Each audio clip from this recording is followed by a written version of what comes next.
మహాదేవుడును మన రక్షకుడైన యేసు క్రీస్తు ప్రశస్తమైన నామంలో మీ అందరికీ వందనాలు తెలియచేస్తూ ఉన్నాను. మనం పాత నిబంధన పుస్తకాలను చరిత్రను చూడగలిగితే ఆదికాండము 1-2 అధ్యాయాలలో దేవుడు ఆకాశాన్ని, భూమిని, సముద్రాలను అందులో ఉన్న వాటన్నిటినీ సృష్టించిన తర్వాత, అంటే మానవుని అవసరాలు తీర్చగలిగినవన్నీ సృష్టిలో ఉంచి ఆయన స్వరూపమందు స్త్రీ పురుషులను, ఆదాము అవ్వలను ఆయన సృజించి మీరు ఫలించి అభివృద్ధి చెంది విస్తరించి భూమిని నిండించండి అని ఆయన వారిని ఆశీర్వదించారు. కానీ 3వ అధ్యాయంలోనికి వచ్చేసరికి దేవుడు ఏ మంచి చెడ్డలనిచ్చే ఏ ఫలవృక్షాన్నైతే తినవద్దన్నాడో సాతాను మాట విని దానిని తినిన తర్వాత దేవుడు ఏదెను తోటలోనికి వచ్చేసరికి ఆదాము అవ్వలు దాగుకున్నారు. ఆదామా ఎక్కడ ఉన్నావు అని పిలిచినప్పుడు నీ స్వరాన్ని విని భయపడి నేను దాగుకున్నాను అన్నాడు. అంటే ఆదాము అవ్వలలోనికి భయం ఎలా ప్రవేశించింది అంటే దేవుని ఆజ్ఞను మీరి వారు పాపము చేసి దేవుడి ఇచ్చినటువంటి స్వరూపాన్ని, దేవుడి ఇచ్చిన అధికారాన్ని, దేవునితో ఉన్న సహవాసాన్ని వారు కోల్పోయి వారు భయపడ్డారు అన్న విషయం మనము చూస్తాం.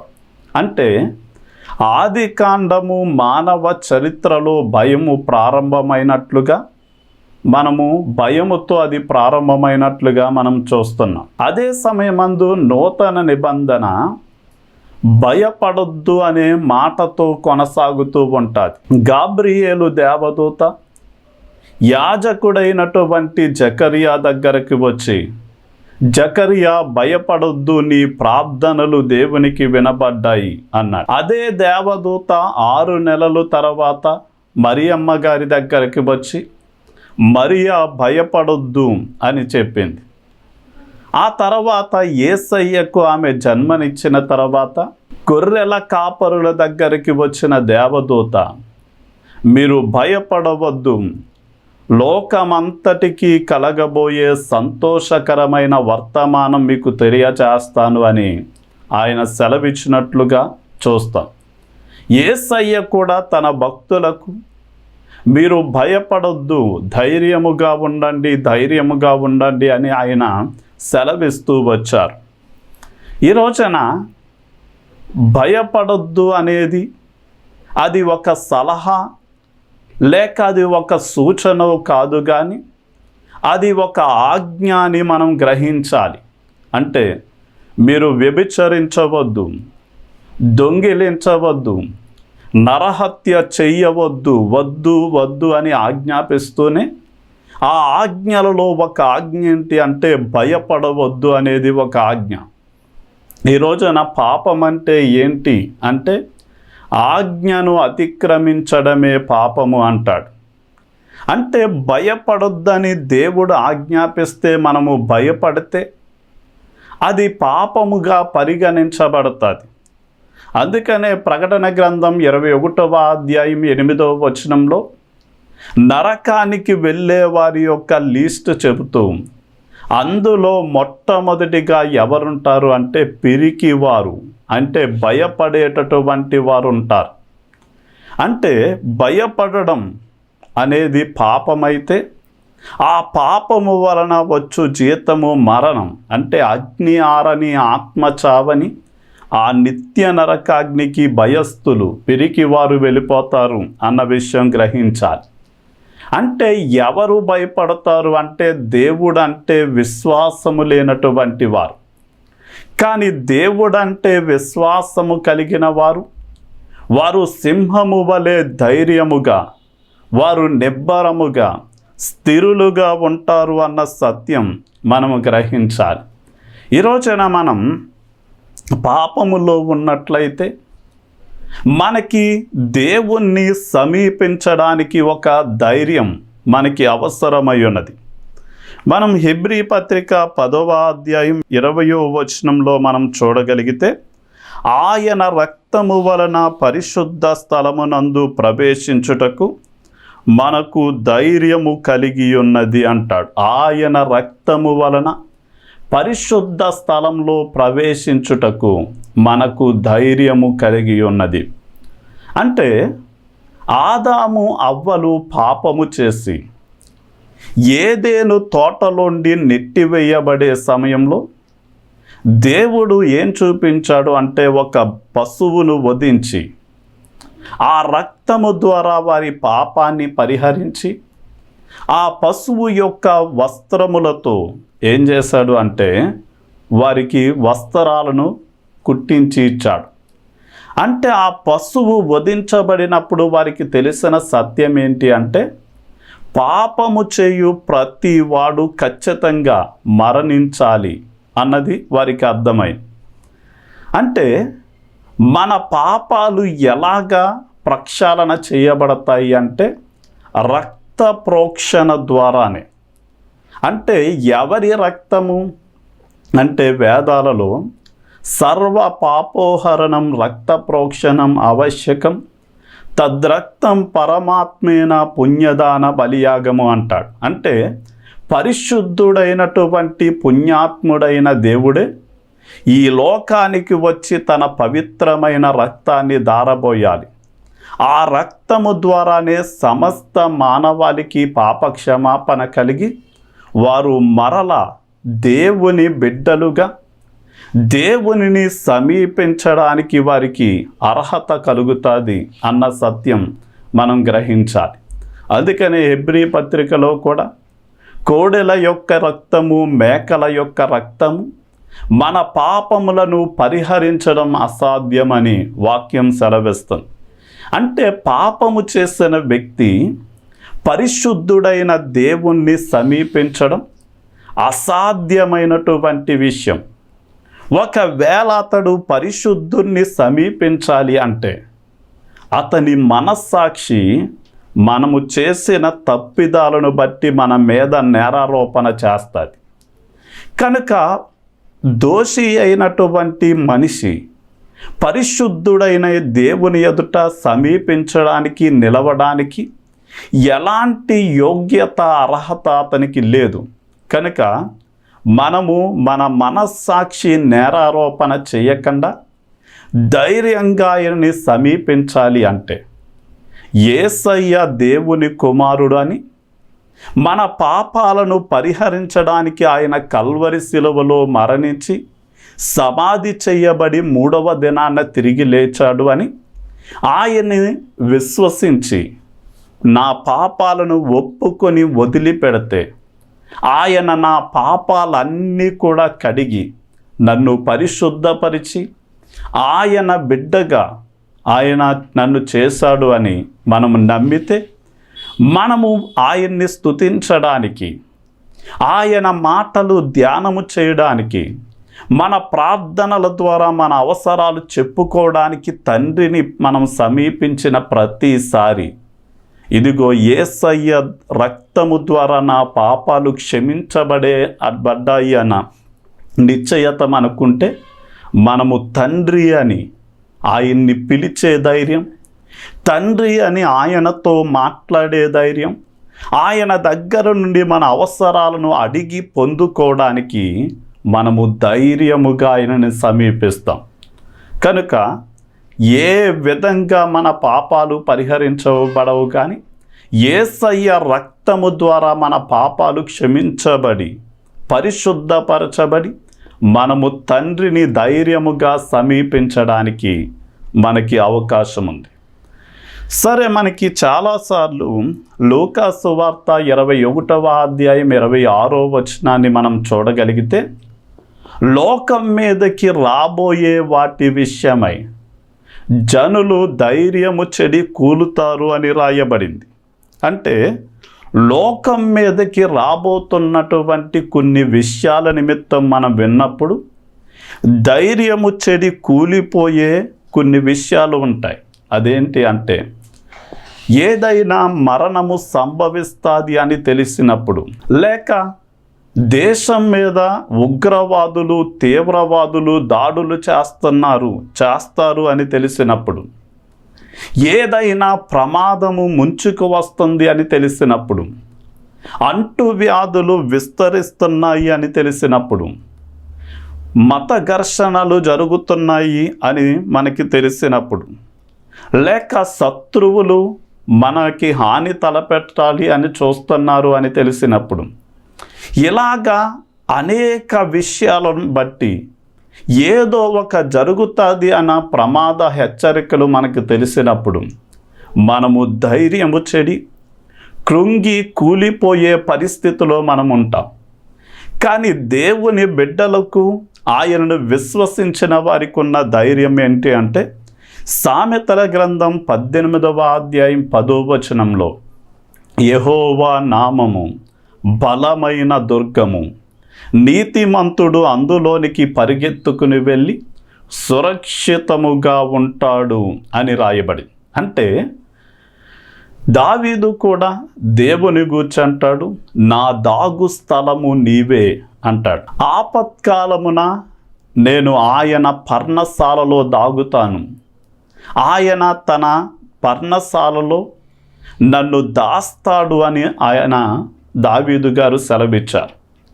అంటే ఈ రోజున ఆపద మన మీదకి వస్తుంది అని తెలిసినప్పుడు దేవుని బిడ్డలు ఏ మాత్రము భయపడవలసిన పని లేదు.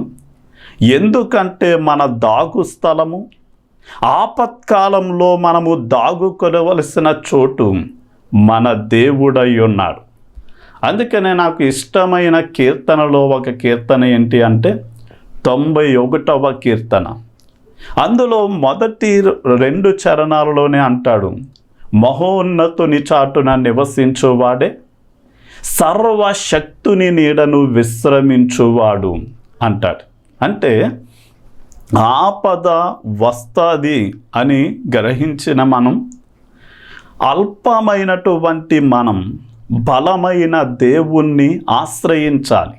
అంటే కుందేళ్ళు బలము లేనటువంటి జీవులే, కానీ అది బండను నివాస స్థానంగా చేసుకున్నప్పుడు, భూకంపాలు కలిగిన, పెను తుఫానులు వచ్చిన, వర్షాలు వరదలు పొంగి పొరలిన, అది ఎలా అయితే సురక్షితంగా ఉంటుందో, మనము కూడా సర్వశక్తి కలిగిన దేవుడు నీడను ఆశ్రయిస్తే, విశ్రమించగలిగితే, లోకం మీదకి ఎలాంటి విపత్తులు వచ్చినా సరే మన దేవుడు మనల్ని కాపాడడానికి సమర్థుడై ఉన్నాడు.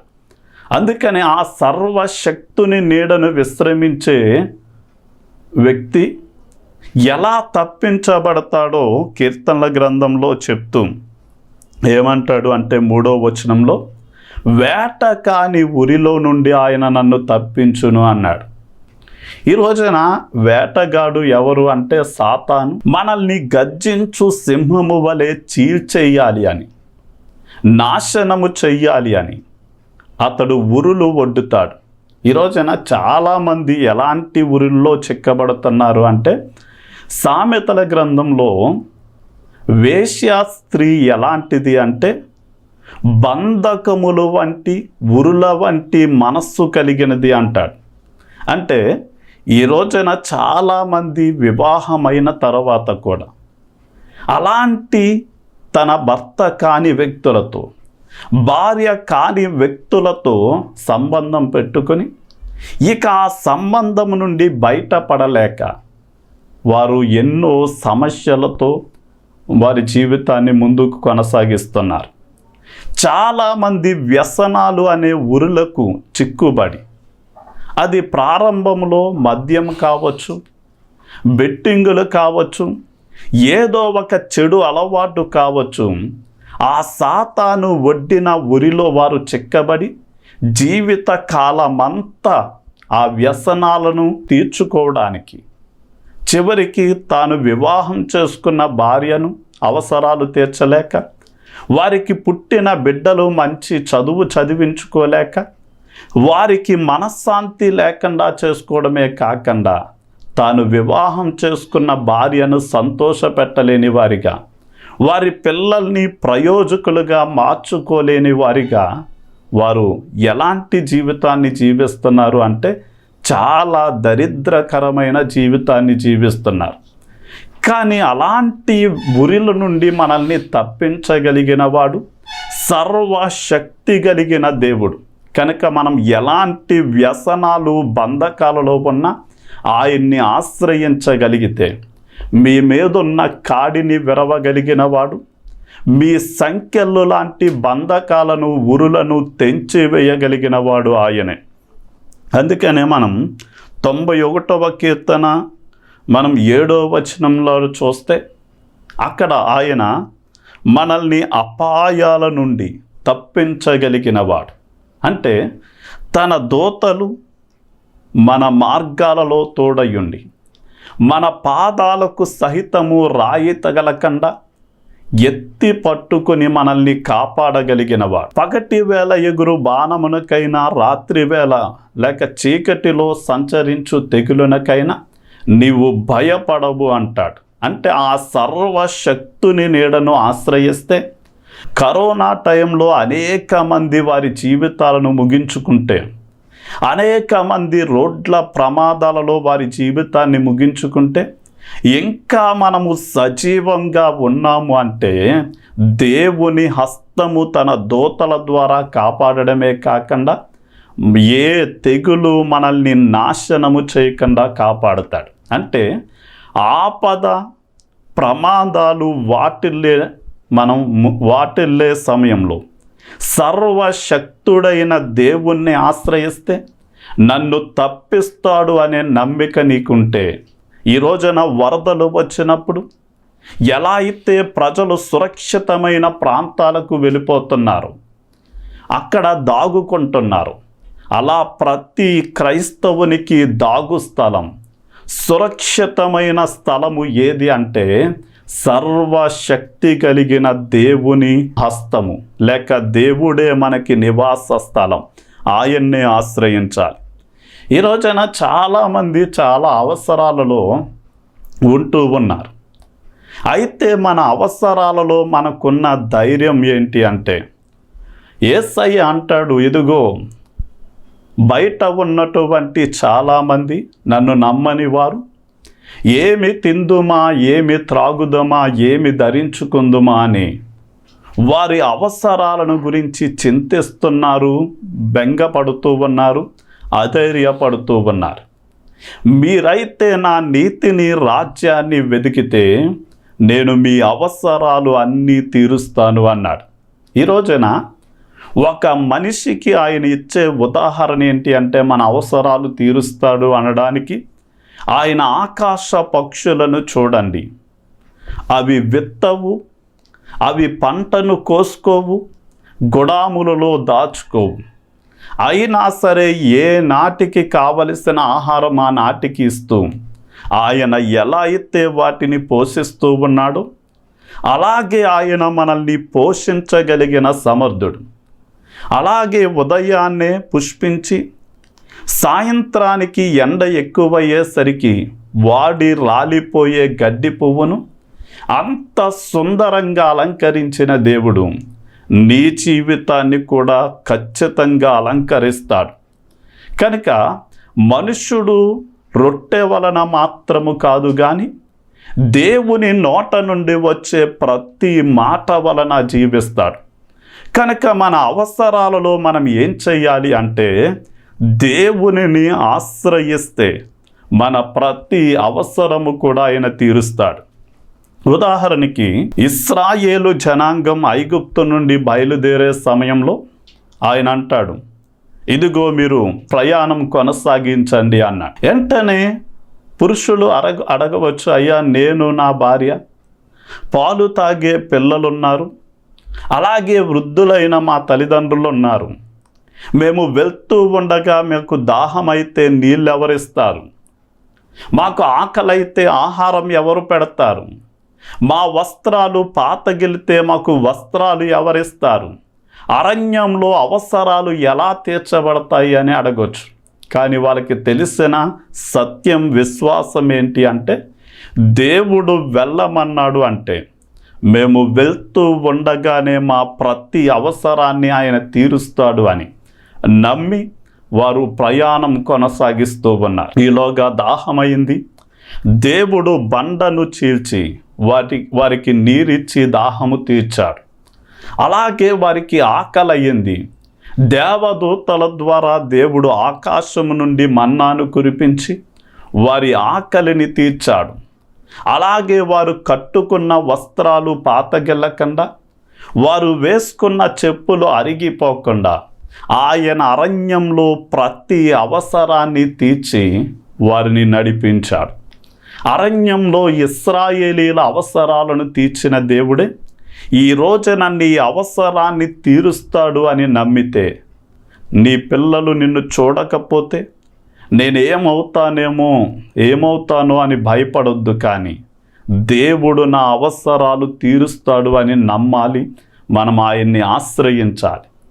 ఉదాహరణకి 3.5 సంవత్సరాలు వర్షము కురవని సమయంలో దేవుడు ఏలియాతో మాట్లాడుతూ, నీవు సారేపతు గ్రామానికి వెళ్ళు, నిన్ను పోషించడానికి ఒక విధవరాలను నేను సిద్ధపరిచాను అన్నాడు. ఏలియా అడగొచ్చయ్యా, ఆమెకే భర్త లేకపోతే, ఆమెకే ఆస్తిపాస్తులు లేకపోతే ఆమె నన్ను ఎలా పోషిస్తుంది అని అడగవచ్చు.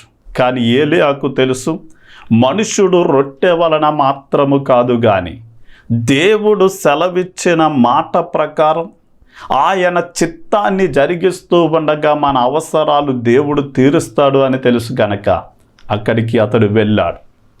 వెళ్ళినప్పుడు దేవుడు ఆమె యొక్క పిండి పిసికి తొట్టే నూనె బుడ్డే తరిగిపోకుండా దీవించి ఆ కరువు కాలమంతటిలో ఏలియా పోషించబడేలాగా దేవుడు సహాయం చేశాడు. ఈ రోజున నీ పిండి పిసికి తొట్టే, నీ నూనె బుడ్డే తరిగిపోకుండా దేవుడు దీవించగలిగినటువంటి వాడు. ఈ రోజున అపజయాలు, ఓటములు గుండా నీవు వెళ్తూ ఉంటే గనక మనము 1 సమూయేలు గ్రంథం 30వ అధ్యాయం 6వ వచనం చూస్తే, దావీదు యొక్క భార్య బిడ్డలను, దావీదుతో ఉన్నవారు దాదాపు 400 నుండి 600 మంది బహుశా మనుషులు ఆయన్ని వెంబడిస్తున్నారు.